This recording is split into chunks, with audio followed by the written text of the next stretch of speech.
సంతానం కోసం ఎంతగానో ఎదురుచూస్తున్న ప్రతి దంపతుల హృదయంలో ఒక ప్రశ్న ఉంటుంది. మా జీవితంలో ఆ శుభవార్త ఎప్పుడు వస్తుంది అని. అలాంటి వారికి గర్భరక్షాంబిక అమ్మవారి ఆలయం ఒక దివ్య ఆశాకిరణం. వైద్య చికిత్సలు, మందులు, పరీక్షలతో పాటు దైవానుగ్రహం కూడా తోడైతే తప్పక త్వరలోనే ఆ శుభవార్త వింటారు. నా మాట నమ్మండి. అమ్మవారి ఆశీర్వాదంగా భావించే ఈ ఆలయంలోని నెయ్యి ప్రసాదం వేల కుటుంబాలకి సంతాన సౌభాగ్యం కలిగించింది. మరి ఈ ఆలయం ఎక్కడుంది? ఆలయ స్థల పురాణం, అమ్మవారిని ఎలా పూజించాలి, సంతాన ప్రాప్తిని కలిగించే నెయ్యి ప్రసాదాన్ని ఆన్లైన్లో ఎలా ఆర్డర్ చేసుకుని ఇంటికి తెప్పించుకోవాలి, ఎలా వాడాలి మొదలైన అన్ని విషయాలను ఈ వీడియోలో తెలుసుకుందాం. ఎక్కడ స్కిప్ చేయకుండా వీడియో పూర్తిగా చూడండి. నేను అపర్ణ. భారతీయ సంస్కృతికి స్వాగతం.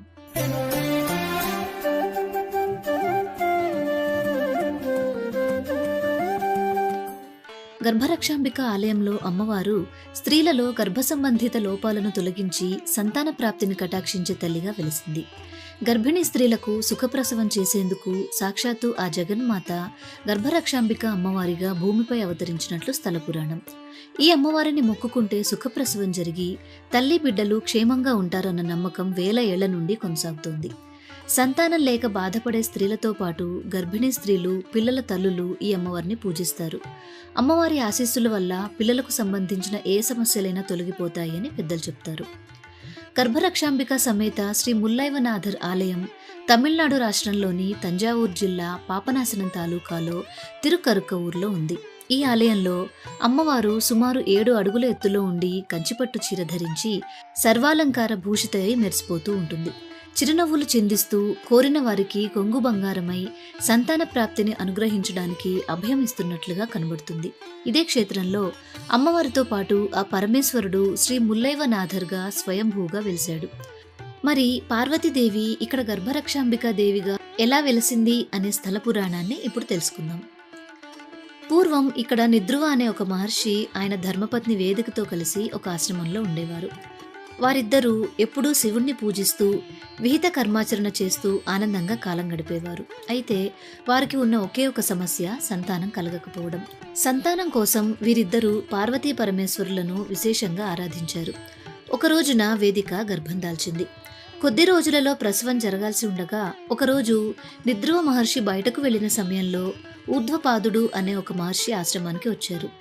అప్పటికే ఇంటి పనితో అలసిపోయి విశ్రాంతి తీసుకుంటున్న వేదిక ఆయన వచ్చిన సంగతి గమనించక మహర్షికి అతిథి మర్యాదలు చేయలేదు. దాంతో ఆగ్రహించిన ఊర్ధ్వపాదుడు ఆమె గర్భిణి అని తెలియక శపిస్తాడు. ఆ శాపంతో ఆమె ఒక వింత వ్యాధితో బాధపడడం మొదలవుతుంది. దానివల్ల ఆమె శరీరంలోని భాగాలే కాకుండా గర్భంలో ఉన్న శిశువు కూడా ఆ వ్యాధికి గురవుతుంది.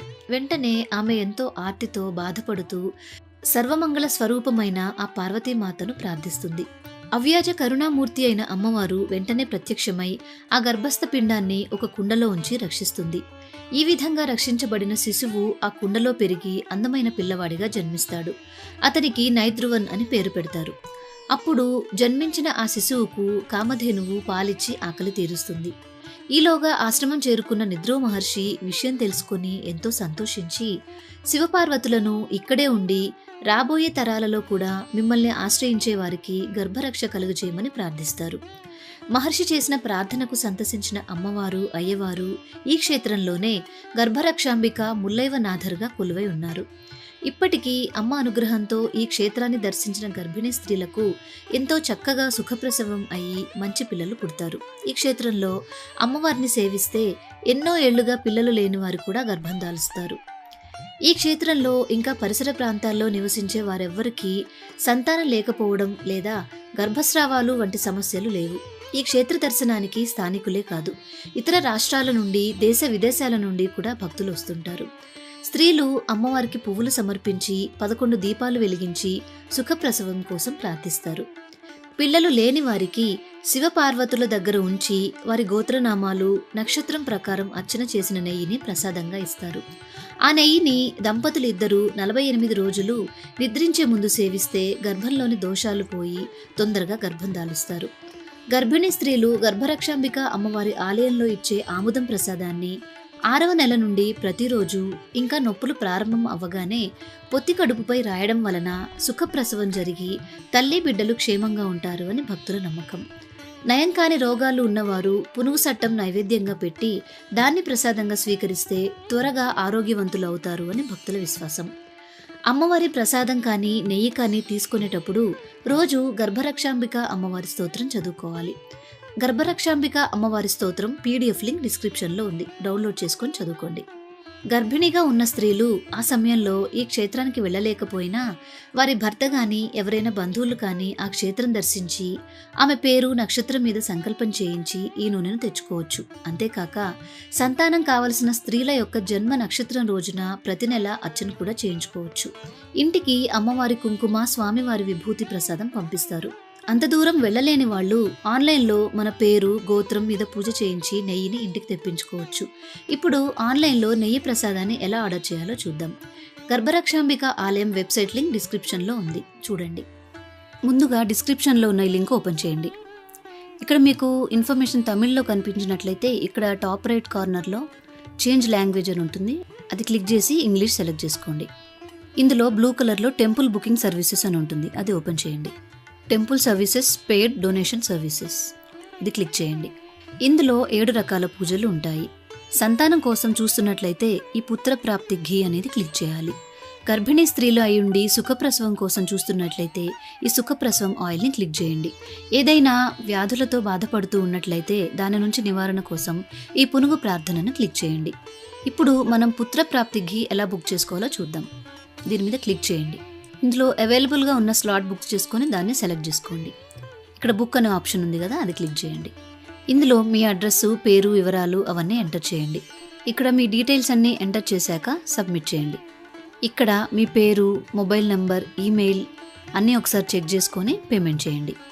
ఈ స్టెప్ తర్వాత మీకు నెయ్యి ప్రసాదం బుక్ అయినట్లుగా అక్నాలెడ్జ్మెంట్ కనిపిస్తుంది.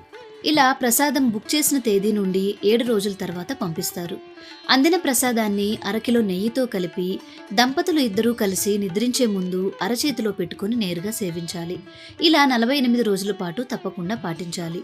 మధ్యలో 3 రోజులు ఇబ్బంది కలిగితే స్నానం అయిపోయాక తిరిగి ప్రారంభించవచ్చు. అయితే ఇలా అమ్మ అనుగ్రహంతో ప్రసవం అయిన తర్వాత వీలు చూసుకొని ఆ దంపతులు పుట్టిన పిల్లవాడిని తీసుకువెళ్లి అమ్మవారి ఎదురుగా ఉన్న ఒక వెండి ఉయ్యాలలో పిల్లాడిని పడుకోబెట్టి అమ్మవారి దర్శనం చేసుకోవాలి. అలా చేస్తే ఆ పిల్లలపై కూడా అమ్మవారి అనుగ్రహం ప్రసరించి దీర్ఘాయుష్మంతులై ప్రయోజకులవుతారని భక్తుల విశ్వాసం. గర్భరక్షాంబిక ఆలయం తంజావూరు నుండి కుంభకోణం వెళ్లే మార్గంలో కుంభకోణం పట్టణానికి 20 కిలోమీటర్ల దూరంలో ఉంటుంది. ఈ ఆలయాన్ని దర్శించుకోవాలనుకునే భక్తులు ముందుగా తంజావూరు లేదా కుంభకోణం రైలు మార్గంలో చేరుకొని అక్కడి నుండి బస్సు మార్గంలో తిరుక్కరుక్కవూరులోని ఆలయాన్ని చేరుకోవాలి. రైల్లో చేరుకోవాలి అనుకుంటే పాపనాశనం స్టేషన్లో దిగాలి. అక్కడి నుండి ఆలయం 6 కిలోమీటర్ల దూరంలో ఉంటుంది. సమీప విమానాశ్రయం తిరుచిలో ఉంది. అమ్మవారి అనుగ్రహం మీ మీద కలిగి మీరు చెప్పే శుభవార్త కోసం ఎదురుచూస్తూ ఉంటాను. మీకు ఈ వీడియో నచ్చింది, ఉపయోగపడింది అనుకుంటే లైక్ చేసి ఎవరైనా సంతానం కోసం ఎదురు చూస్తూ బాధపడుతున్నట్లయితే వారికి కూడా షేర్ చేయండి. ఇలాంటి మరెన్నో మంచి మంచి వీడియోల కోసం మన భారతీయ సంస్కృతి ఛానల్ని సబ్స్క్రైబ్ చేసుకొని బెల్ ఐకాన్ని యాక్టివేట్ చేసుకోండి. మీకు ఏ విధమైన సందేహాలున్నా కామెంట్ చేయండి. మరొక మంచి వీడియోలో మళ్ళీ కలుసుకుందాం. నమస్కారం.